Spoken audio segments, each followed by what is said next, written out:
Welcome to the letter room, where forgotten letters and unheard voices reveal the hidden hearts of history.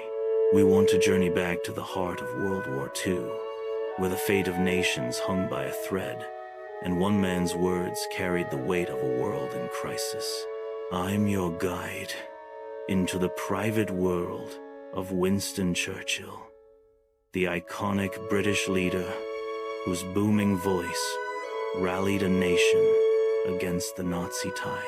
But today, we're not here for his public speeches, no. We're stepping into the shadows of his most intimate moments. A letter penned on September 11, 1940, to his beloved wife, Clementine. This isn't just a letter. It's a window into the soul of a man balancing the burden of leadership with the tender love that kept him human. Get ready to uncover a side of Churchill you've never seen before. A husband, a dreamer, a warrior, clinging to hope amidst the bombs. Imagine the scene. London, 1940. A city shrouded in smoke and fear as the Blitz rains destruction from the skies. Churchill, with his cigar in hand and maps sprawled across his desk, faces a relentless enemy. The Battle of Britain rages overhead, Spitfires dueling with Luftwaffe bombers, while below families huddle in shelters. Yeah, in this chaos, he finds time to write to Clemmie, his rock, his confidant. This letter, tucked away in the Churchill papers at Cambridge, reveals not just strategy, but emotion. His fears, his pride, his longing for a quiet life lost to war. It's a rare glimpse into the man behind the myth, written as bombs fell and history pivoted. Why does this matter? Because Churchill wasn't just a politician. He was a poet of resilience, and this letter proves it.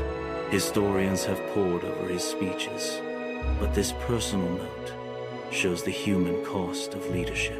Clementine, his wife of over 30 years, was his anchor. Her letters to him were a lifeline, and this one back to her is a testament to their bond. As you listen, picture the cabinet room, the crackle of the radio, the distant wail of sirens. Every word carries the pulse of a nation on the brink. This isn't a dry historical document. It's a love story forged in fire, a cry from a leader who knew the stakes were life or death.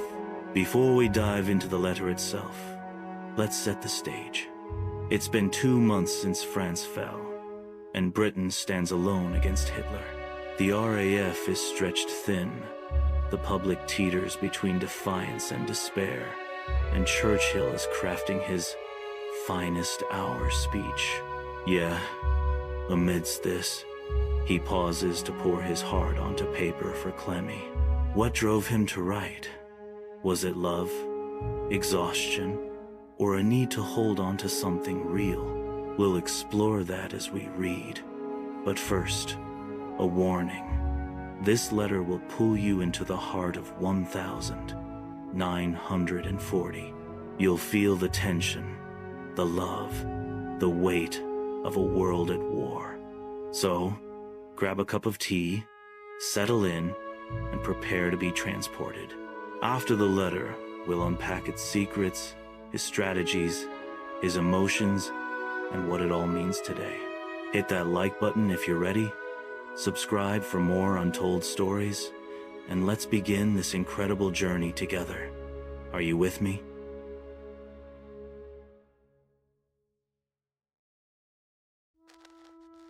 My dearest Clemmie, I write to you from the cabinet room, the air thick with smoke and the weight of this war.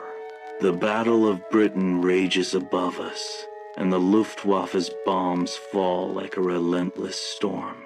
Yesterday, I stood on the roof of the Admiralty, watching the fires over London. Our people's courage is a beacon, but the cost is heavy.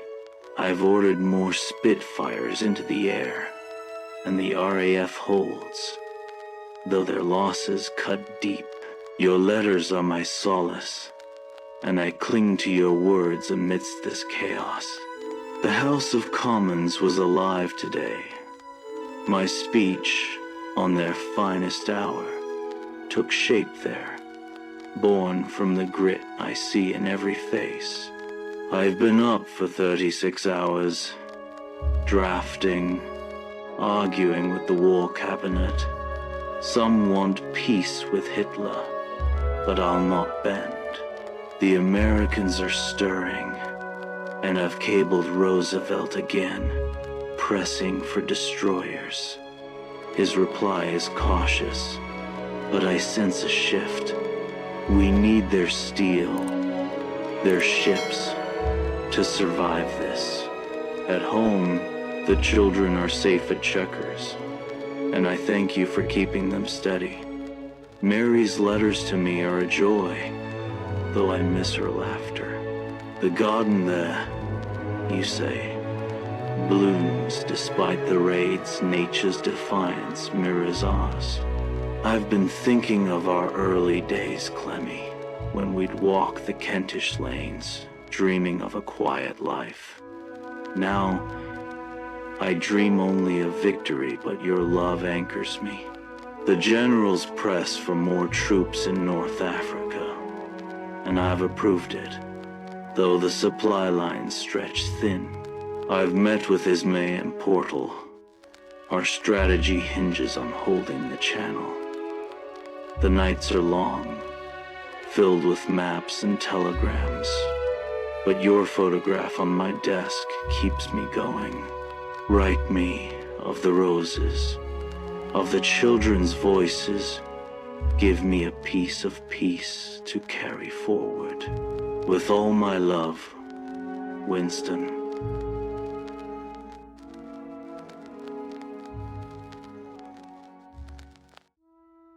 As the final words of Winston Churchill's letter to Clementine fade, we're left with a profound silence, a moment to reflect on the man who steered a nation through its darkest hour. That letter, written on September 11, 1940, wasn't just a personal note, it was a lifeline, a bridge between the war-torn leader and the love that sustained him.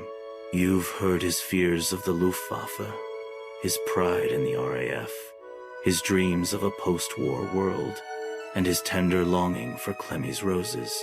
It's a testament to resilience, a reminder that even in the face of annihilation, human connection endures. What stands out? The raw vulnerability Churchill, the bulldog of Britain, admitting exhaustion, leaning on his wife's strength. Historians often focus on his speeches, but this letter reveals the private battles he fought. The Battle of Britain turned the tide, thanks to his leadership, yet it cost him sleepless nights and a heart heavy with loss.